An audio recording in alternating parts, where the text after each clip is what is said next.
will give us this kind of understanding of, okay, these are the people who have not changed anything. These are the people who are willing to give more space to other teams just to allow themselves to get in. Because there's also that bit of, and you should never do it when you're playing, right? But there is fear in some teams where they're like, there is. They come into this, and this is like the final stage. It's their big chance. Everything's on they the know line. how many spots there are available, right? Yep. Only 4 teams will not make it through to this, which is just, in your mind, you're thinking, well, it's easy. I can surely make top 12. It's never easy in a lobby like this. No. But we've seen it before, right? Where teams who should engage at times. We talk about teams that disengage correctly, but some teams just never engage because they're too scared. I can't see any of this passive play come out here because you will just get run over. These are the kind of teams that will just chase you and hunt you down. You won't be getting away. There won't be a chance for it. So some fights you will have to take even if you don't want to. And looking at like some of the more passive teams, to me, a team like Quickmath, for example, Yeah, they have definitely. been one of the more center compound. I mean, sure, we had a lot of northern circles and Erangel, so that helped them out a little bit. Good old But they Se7en. they have been one of the teams to say, you know what, we'll prioritize that center compound over playing late. And whenever they get the circles, it has worked out great for them because they just get to sit around and like tap at people. Whenever they don't get the circles and they then have to leave that compound and they have to go into those early game fights, they have not been coming out really strong. Oh, no, it's not easy at all. No. So that could be one of those teams to look out for. How will they fare? How will they go about maybe changing up some approaches? And also, I mean, for the teams that in Group A, they've had a full week of not playing. Now, obviously, they've been sitting and playing as hard as they can. I'm sure they've been practicing, to stay warm and whatnot. But they're coming in a little softer, I guess you could say, than the guys that just came in from last Thursday. Yeah, exactly. There's the other like kind of look at it, right? Is that for the other teams that have sat there, they've been able to watch everything else that has gone on. And I'm sure all these teams would have done their research, but you can't stress it enough, especially when it gets to this portion of the contenders, is that every single team here needs to have done their homework full on about what these teams do. For sure. Like, even if they don't have an analyst, the players themselves should be getting involved and saying, okay, look, we need to take this time and look for it, or see the circles, see what teams do when we get these kind of circles, and see how they can maneuver around it, and if it does counter or they play into their hand what some of these other teams do. Would you argue that Group A has an advantage over Group B in this? Because if you think about it this way, Group B, they came in, like they played the last game on Thursday, right? Yep. So if they want to change up things, they've had from Thursday till now to do it. Group A, they've had the entire week of Group B playing, watching their plays, and then they've been able to change up things over the course of that, unknown to Group B, because they haven't seen them do it like in real games yet, right? Exactly. So could that be an advantage for Group A that they have had more prep time, or would you rather have the more playing time, like more recent playing time as a player? Do you think? I think like if you were saying the other lot weren't playing, obviously they were playing the game in general. Yeah. But it's the same as like playing in tournaments is a very different style, For right? sure, It's a whole different way you approach the game. For me, I always prefer to be in the most warmed up position possible. But it's really going to depend on the team, right? There's going to be some in-game leaders who would have done probably the most amazing homework on all these other teams. Avangar, they just took a new player. They had 1 week to like fit him in there, right? Exactly, see? It's hard work. But there's other teams we know who maybe won't put in as much effort, right? They don't value the kind of analysis style. They focus on their own game. Yeah. And it's the balance to be had depending on what the team has to offer. But we will get our first game of today out of 3 underway, out of 48 in total for the final stages here. Yes. And this is only day 1. We've got 4 more beautiful weeks ahead of us, all full of PUBG Europe contenders. And this plane is kind of more towards the south. We're going from Lipovka all the way across Gatka and just out over on the west. I guess knowing how these teams tend to land, this is probably one of the more fair planes. We can see 4AK, they'll be going up north, and I'm kind of curious to see where Moonwolf are headed now, because 4AK, they went north, we've seen Moonwolf up there. Avangar, they went south, we've seen Moonwolf down there, so where, guys, are you headed? Because no one's military, of course, the plane don't really allow for you to go that far down. Moonwolf. Oh, there they are, Lipovka. Okay, so they're splitting up Riddle. I didn't even notice them. They jumped out early. Splitting up Riddle in their split. And you can see, look at the whole east side here, how condensed it is. And then you have the west. Yeah. PG, they got all the room in the universe. PG going to be very happy with all of this.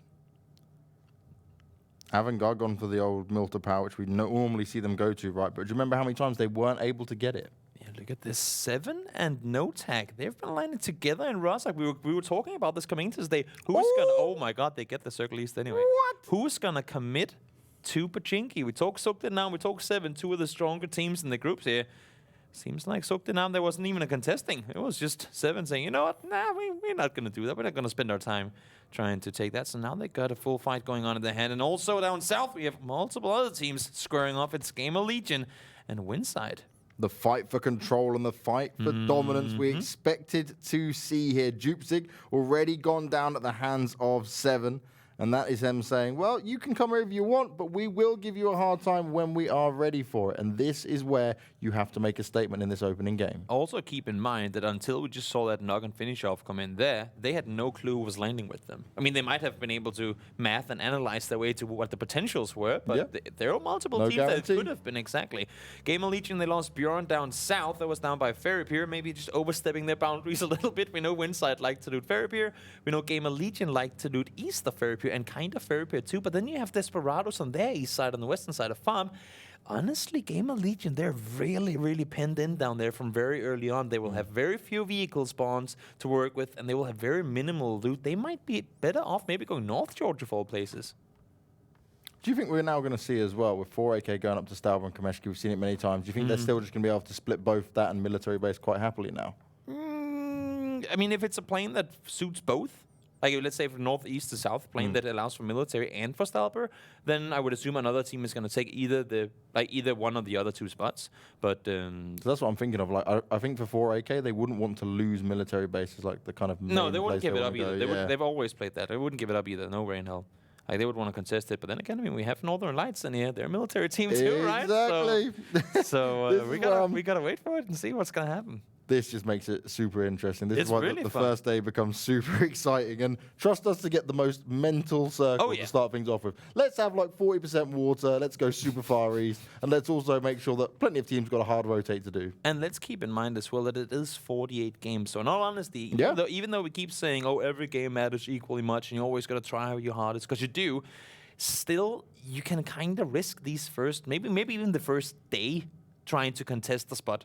If that means that you will get that spot for yourself for the remainder of the entire 4 weeks, that will be very well worth it, because you will have, I mean, everybody's going to have those games that don't go their way, whether it's going to be because it's down on rotation, whether it's circles that go away from them, whatever the reason may be, you will have bad games over the span of 48. There's simply no way to stay fully, like 100% top consistent throughout all of that. So might as well risk those games early on here, trying to secure a spot. Now, Besiktas, they have got South Georgia Pole to chill within. Only PG-18 are anywhere close to them. It's not actually that close when you think of it. It just looks closer on the map, but it means the Besiktas have got a choice to make on how they want to rotate around and plenty of space to work with it. Yeah, north. Yeah. I'm saying north. I mean, they were the last to jump out of the plane. They know how many teams jumped out early. There's no reason whatsoever for them to go south around here. They know there's only Quickmath up there, and they saw 4AK jump out early too. That's going to be 2 teams potentially to run into. I do not see a reason for them not to go up that way. All the way over Yasnaya and come in from the Stalber side of things.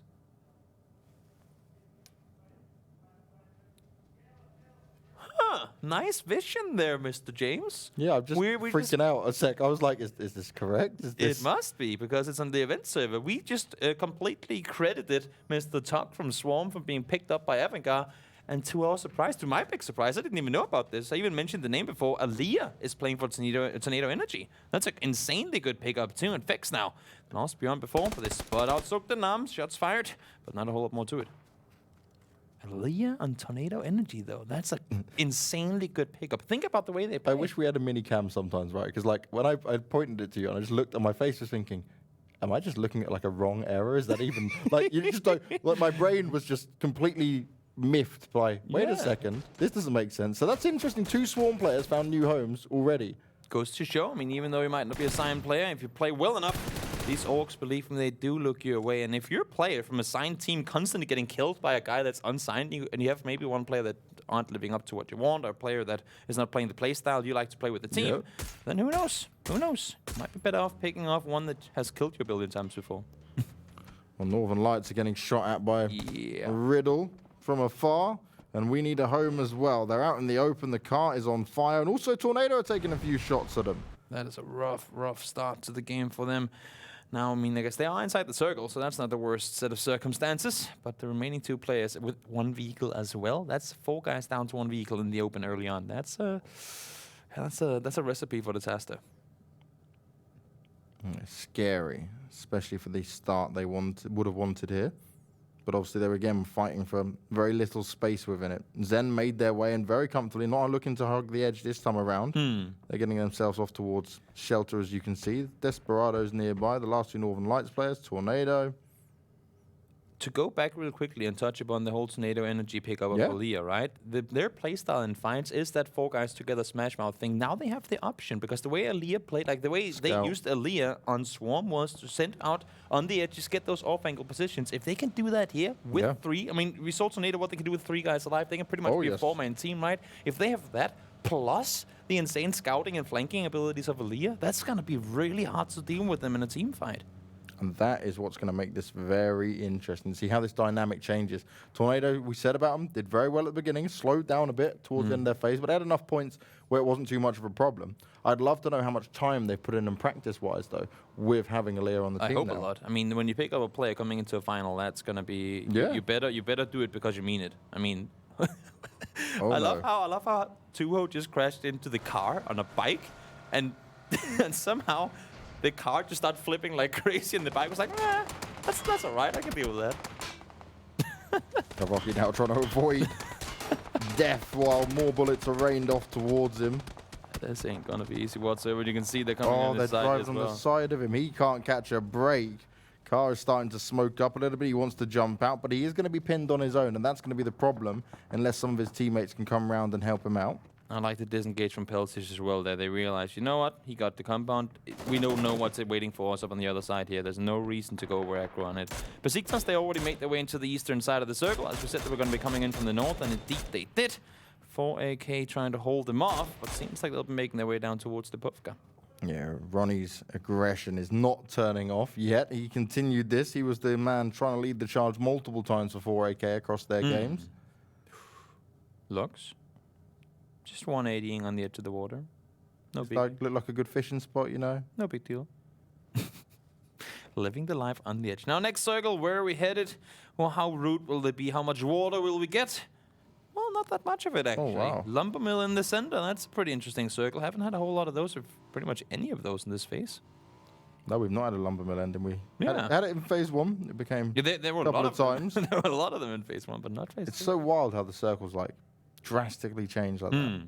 Also, keep in mind that this could be the last phase you ever see this Erangel. Yes, very true. Obviously, all the new updates and development that is going on to PUBG. Another reason why, if you do love PUBG, this is a great time to get involved and get things started. Yeah, there's a very big unofficial discussion on Reddit and on different forums on whether they'll actually use the new map for phase 3 or whether they'll wait for it for the next season. Yeah, and since there haven't really been an official statement yet, then it's just words against words. But I wouldn't be surprised to see them throwing in the new Erangel for the 3rd phase. We'll have to wait and see what happens with it once the commission makes a decision on it all. But this is what I want to see. What Avangar can do with Tok on this roster. Snoopy was a very capable player. We've had many great moments of watching him. But what will this change bring for a team that has been one of the most aggressive teams we've seen throughout all of Contenders? And the funny thing is that to me, Tok was never the crazy heavy hitter on the team. I mean, he had some really good DMR shots and whatnot, but he was never, like, Aaliyah was on the side. And then Swarm just never seemed to be like the full aggro player. He was more of the keep your wits about them type guy. And when you set him up with a guy like an Octave, I mean, that can all of a sudden become a really, really scary duo there with the brain power and different like knowledge and rotations and whatnot they can put together. Now, Moonwolf, a team we certainly are excited to see more of. They just out of nowhere, but like just unexpectedly won games and then multiple 2nd, 3rd places in there. Yeah. Very strong individual performances, lots of high kill games. They were one of those teams that in the beginning we were excited to see what they would deliver, and then they kind of didn't. So we didn't forget about them, but it just because all the teams stepped up so massively, it was one of those, well, they're kind of there too. And then out of nowhere, they said, no, we're still here. Do not forget about Moonwolf. And then last week, they sure did turn things around. And it's one of them things where it's like, you can almost say, they turned it around so much that they went from like, we focused on them for one thing, then they dropped off, and then they made us realize, wait a second, okay, they are a force to be reckoned with. For sure. Now, keep in mind, of course, as well that as much as we talk about top 12 getting into the possibility of playing in the PL next phase, there's also money on the line. $30,000 prize pool for this tournament. And it's only top 8 who's getting money. You can actually make it to the LAN event in Berlin next month without having got any prize money from this tournament. Damn. Imagine if you go to PEL, like play PEL, but without winning any money from the previous phase. That would be pretty impressive. And then one of the teams that doesn't win any money during this part, they just win. Yeah, exactly. That's what I'm saying. They just turn it all, all around. We need that money. We don't care about the small money. We only go for the big money. Yeah. we wait for the real money. Exactly. Nobody need a $10,000 pocket change, you know? I mean, that's, yeah. I wish I could say that. I'd definitely take $10,000. I would not mind not pocket change. It's a hell of a lot more than pocket change. Yep, that would make a lot of things easier in life. Max saw he had a headshot with a bolt action sniper. What? Never seen that. Doesn't happen. Jesus Christ! How can he just continue to be that good? I mean, it's just I don't know what it is, but the fact that you can have X amount of headshots with a bolt action every single game. Yeah. That just puts you on another level. And these guys, I mean, they're all 300 meters apart too, right? It's not easy whatsoever to do what he does, and he just continues. It's not the fact that he had a couple of good shots here and they're amazing. He does it every single game. And you've got Max's all paired up with Tok as well at the moment. They're firing onto the Moonwolf players. There's new circles popped. We've gone a little bit more over towards the east, still just including portion of Milta Power in there. But a lot of these teams coming in from the western side are struggling, which is Se7en, for example, who only just made it out the blue. Then the circle popped, and they've got to travel even further. You can see Ronnie here. He spotted up Besiktas. They saw them rotate around them earlier, and they did not want to let them leave out of Lipovka. But now it has happened. And the question for Ronnie here is whether he wants to engage on this one. He does see him stand still. Now that's going to be the double headshot coming in. There's no counterplay to it. Ultra leaving himself exposed. Oh, Ronnie will take that one every day. Just over the head of Ultra there. That was watching like golf ball come towards him. But an explosive one at that. They won't be able to finish him just yet, but it's going to be very hard for the rest of the Besiktas players to get into a spot to defend Ultra here. Because he's quite out in the open, he's down the bottom of the hill, and 4AK are just pitched up nicely. And most importantly, Ultra's position was to keep cover for the remaining of the Besiktas players, because they're not in the best of spots in the world right now. So he was kind of the guy in the back holding off potential people shooting at him. Now, well, I mean, they lost that whole thing, so now they might just want to consider leaving this spot because they do not have that Guardian Angel any longer. T-Bone found himself getting knocked down, but it's not really much of a problem. Looked more like they were telling ghost stories. This is what happens when you poke your head out. And it reminds him of this horrible story. Oh, Ronnie with the double headshot and doesn't even get the point. Yeah, Avangar are going to pick that one up quite comfortably and say, I could see this is going on over here. Edukos, this is not what you would have wanted. Resu, you've got to be a little bit more careful with it. How many of these do we see? It's the first game of the final stage, nerves kicking in. That's what it is. I mean, it very much could just be that they're a little more shaky-handed coming into that first game. Of course, you want to leave a good first impression and want to get off to a good start. That, though, is not the way to do it. This circle is going to be interesting once it closes in just about 30 seconds' time. We've seen in Gamerlegion, they've sent Vex up already across the road. Gamerlegion, they have the so-called monkey compound down on the eastern side of Milta. You can see them far away in the distance there with the dark blue logo, but they've sent a guy up to the Wizard Tower up the hill, expecting that if the circle does go up there, then they have one guy covering. I really like that, because most other teams are sitting, I mean, rather together right now. No tag team, at least going to fire onto the Desperado players, get a knock in there. Ooh, okay, so that actually goes quite far south, but over towards the west as well. Now Northern Alliance and Tornado are going to be battling back and forth here. The good thing for Tornado is they're a bit more closer together, which is why they're able to pick up these knocks quite well. See Example getting knocked just before. Millman will be taken out too. That's a loss of a player and a half. Now Example will get rest on up, but you can see Northern Lights here, they had that rough rotation earlier and they never really made it out of it. That's a rough run through the open, and they really have far to go this time around too. They're split extremely thin also. Avangar still fighting off against Besiktas, and they are taking him out so far. Quizzy landing some key shots there onto Example. The moment he poked out, he'd already been knocked down once. And Avangar, they're not stopping here, as you can see on the mini screen down below. Anuctive is just taking shots galore. To Mill, he'll end up going down, and Azvarin takes out Lux, which means Besiktas will be our first team down and out of it on game one. That was a long eastern rotation for them. They made it over, but once they lost Ultra, they could not seem to find a way to get back up. on their feet. Unfortunate example. Down once again, and Combat now taken out as well. And we talked about how rough of a position Northern Lights were in, but this split really seems to be working. Yeah, they kept the 2-2 split going. We were worried about players being blown up in the car because of where they were. But this time, Quizzy, he kicked things off. And now he's allowed the rest of his teammates to get involved and get the opening kills here. Yeah. And actually potentially take down Tornado at this point. Because I think there's only Elias, the only one that's left. That's even more pressure, right? First game with the new team. You better win this game solo if you want to stay on the team. Prone, snake it, do whatever it takes. It's hard to flank when you're a solo player, that's for sure.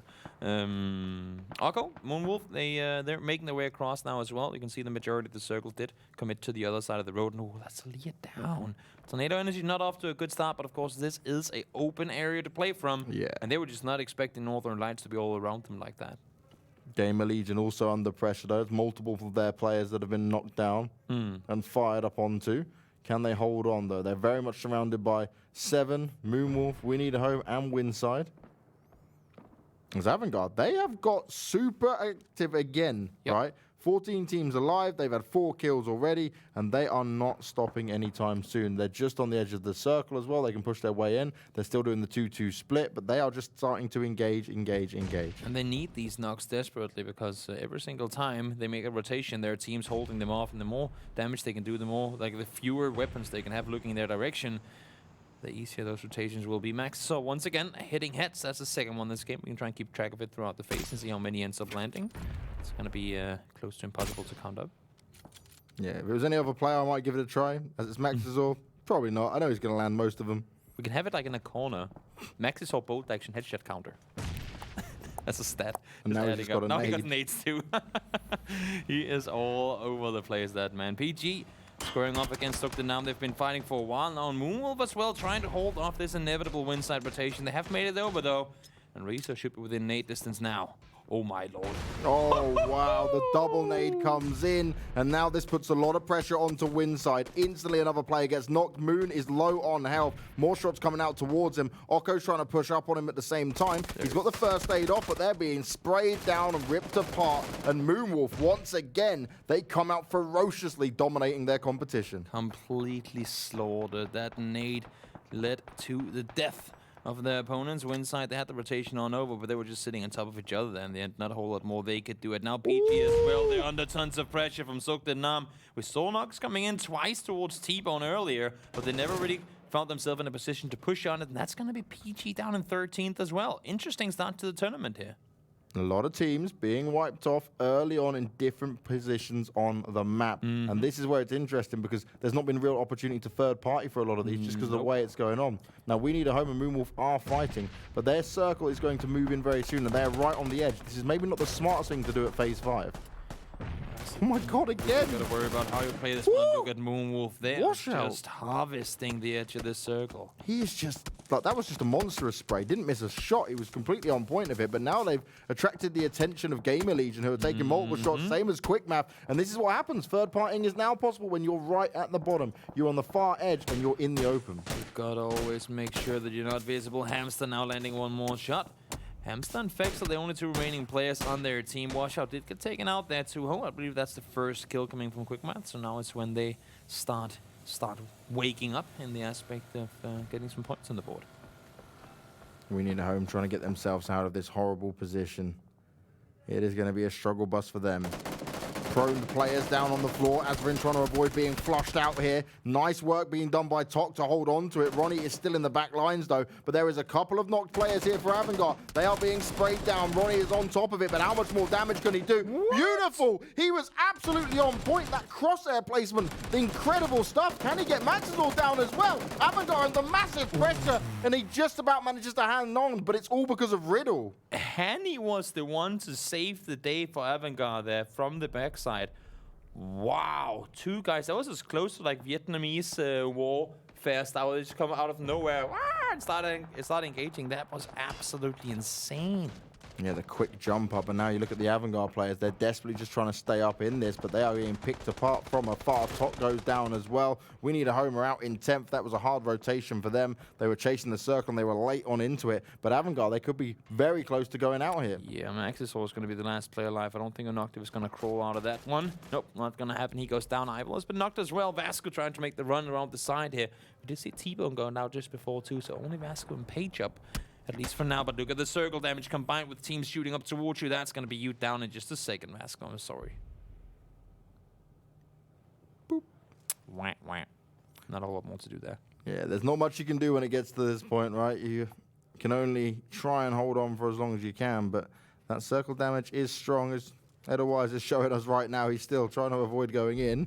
Goes down to 12 health and instantly finds himself being shot at by Occo and Moonwolf. They don't miss shots like that, especially a man like Occo. Gotta keep in mind, we have two teams that have yet really to see action in Quickmath and Desperados. Desperados, they're not a team to take for granted when it comes to up-close fights. They're very strong at it, and they're the only two four-man teams left remaining. This could be... Actually, no, Riddle has 4 guys alive as well. But this could be a very good game for one of these two teams. Cheers for Zen have got 2, Avangar got 1, Se7en got 1. So many of our kind of top teams you would have looked at early on here, struggling, but still managing to get kills, and that's obviously the impressive thing they can do. What the next teams are trying to do here is just hold on because they're nearly in that top 8 spot to add additional points to it. Krabik hiding out in the smoke. His teammates have fallen around him, and he's just trying to stick with it. But there is so much shots and damage being done here by Moonwolf. I don't think they have any idea that Krabik is down there. Nope, they did not see him whatsoever. Gets down Page. You see Moonwolf, they need to leave this position now as well, so they're just going to go up over the top and hold off whoever wins this 1v1 down in the bottom side.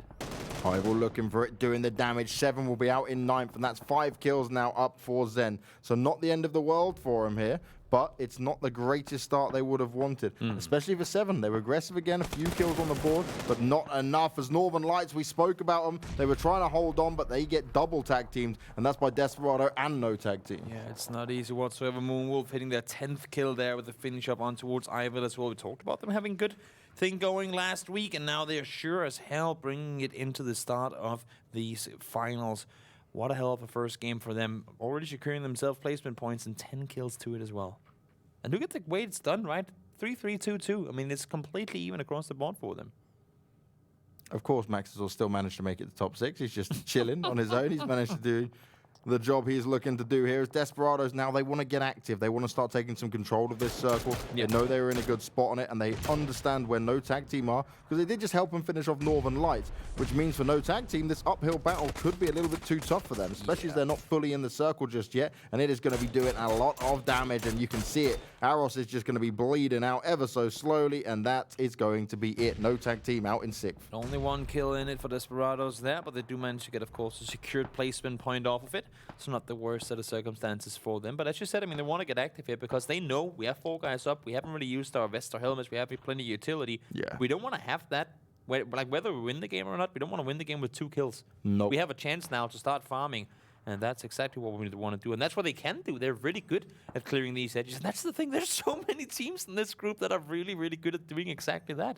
Oh, this shift couldn't have gone further away from Max's or Quickmath already got 2 players inside it, so they're able to take a good position. Everyone on Moonwolf and Desperado are inside the circle as well. It's Riddle that'll have to move out, but maybe they can do that when Quickmath and Desperados and Moonwolf are all fighting. And will anyone pay attention to Max, or are they even aware he's there? Riddle just saw him, I believe, when he stood up. Yep, there's one nades are coming in now as well. Riddle, they know for a fact that he's down here.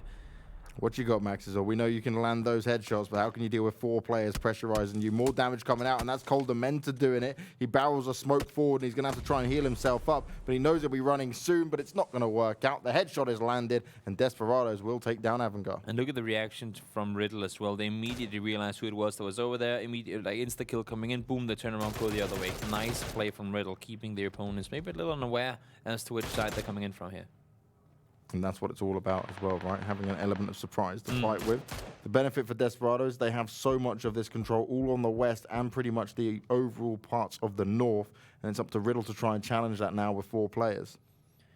Desperados have the high ground position here, but I'm not sure they're aware of Riddle's position. Sure, they heard the shots earlier, but I think they actually might have thought they went south around. So, Calder, or one of the guys that are closest to them, they need to dedicate themselves to look in that direction. Now shots are fired. That should for sure tell them their players coming from that side. It's all about you can land these first key shots, and Hjort's teammate does manage to land a couple of shots behind him, but they won't be able to pressure Desperado just yet, as that nade will keep them at bay. Gotta back off once you realize you're within nade distance. You gotta play that game completely differently. Do you know, it's like, okay, these nades are very intimidating, but you see it and you go, maybe not right now. But you really gotta split up. Like your approach to the fight has to change up completely once you realize that you're within nade distance. You cannot sit next to each other. Even if you get knocked, you cannot go for that res immediately. All those type of things. And, too risky. Yeah, it really is. I love Desperado, though. They're active at the top, right? They've got so much control over this western side. Now, they haven't really dealt with Moonwolf yet, not taking too many shots at them. They're focused on Riddle and Quickmath, but they've got all the vision. The thing is, they don't want to commit to it. They know that once they engage in a fight, they're going to be third-party from the other side. They know Moonwolf's close down south. They know they have Riddle up north, and if they commit to either side, they will get third-party. I mean, that's just how it is, and I think that's the way for all these teams right now. Now, Desperado, they still find themselves in the center of this circle, which is, well, I guess, both good and bad, because for the most part, the other guys will have only one front to fight on. Desperado, they need to just 360 spin butt this one. Oko already taking some shots, lands it onto Coldament and will push him away. The nade's going to go up high as well, but it won't connect. Coldament has moved over towards the side. Maybe it will get close to some of the other Desperado players, but Oko, again, aggressive, confident. He is not slowing down. He is looking to get involved. He is looking to get stuck in. Fake, he would have been spotted there. New nade going to be placed. Oko trying to burn it. Does it manage to land it? Spots out, does a lot of damage towards him. Fake now under massive pressure. Calvin Klein trying to give him some defense from the back. Tozera taking extra shots on him, and Oko, he is just lasering over and over again, but Quickmath, you can see him down on the map. They are trying to get involved and come behind on this. And that's the thing, Oko couldn't fully commit to it, and they get punished immediately. He couldn't fully commit. They needed to dedicate Edgecast to look behind them. And Quickmath, they realized that way too quickly. 4 guys up still. They got a good one out of that. And now Riddle coming up to try and engage on Desperados. That's going to be them down to 2 players quickly. And both Quickmath and Riddle, they're going to completely sandwich this one. It is a true sandwich. You are correct, Toby. This is the worst sandwich you would ever want if you're Desperado. You're now down to 2 players, and you are being overwhelmed. You are being surrounded, and Quickmath are coming fast and furious for you. The nade lands perfectly on Fake. Hanny's going to be able to get the knock in, but Quickmath will steal the kill. And at least now it's going to probably go down to a 4v4, because Desperado, they have no hope here unless Coldament can pull off some insane heroics. It's going to be him either sneaking the way out of it or not. Ooh, Peltsy's actually taken down there. That's fortunate little finish off coming in. Doesn't make things easier for Golda, of course, but does mean that he can get a finish off, a point, and stay hidden for a little while longer. This benefits Riddle so much, just that 1 kill coming in. They've got full control. They're closer to the center than anyone else. Coldament trying to use all his utility, but Quickmath now have to not just be careful of Riddle, but knowing that Coldament is nearby, and Hanny is on top of it, though. He finds him, he spots him out, and he will put Desperados out in 3rd. Riddle and Quickmath up against one another here. It's going to be interesting to see who's going to get the win off. One not coming in on either side, but we do know that Peltzy went down earlier. So that's going to be a 3v2 now in the favor of Riddle. Only 5 kills so far, but they can make this a 8-kill one and get themselves a win with it too. It's that waiting game we've got here as Dino will finish off to a Euro. Now puts this into a 4v2. This is where flashbangs would have come in handy. Coldament had one. I like to see it. Had the pleasure of casting the South American region finals for the same tournament here this weekend, and they were using a lot of flashbangs. Surprisingly high amount of flashbangs in these sorts of engagements. That's not something we see too much in the Western scene. Dino up high on the rock. He spots him out, avoids a lot of damage towards him, tries to fire back onto him, but can't connect the shots just yet. They're dancing around, and this is brilliant. Dino's keeping them busy, and then we see the rest of them start to work their way around. Really smart to see Hjort going forward here. Hanny's close by as well, and both these players are now just slowly pushing Quickmath back. This is where it's so much harder for Quickmath, and they do not have a lot of room to work with. Midse's going to be spotted out. The spray comes in, but Ensolento, he saves the day. Dino goes down, but where's the rest of Riddle? This is the time to act on it. Do not over-aggress unless you guys do it together. That's the way it is. Misa does go down in Solento by himself. Now, is he going to tank the blue or not? Nope, Clip will get it. That's a double to save the day. And Riddle got 1 win, I believe, in all of the group stages.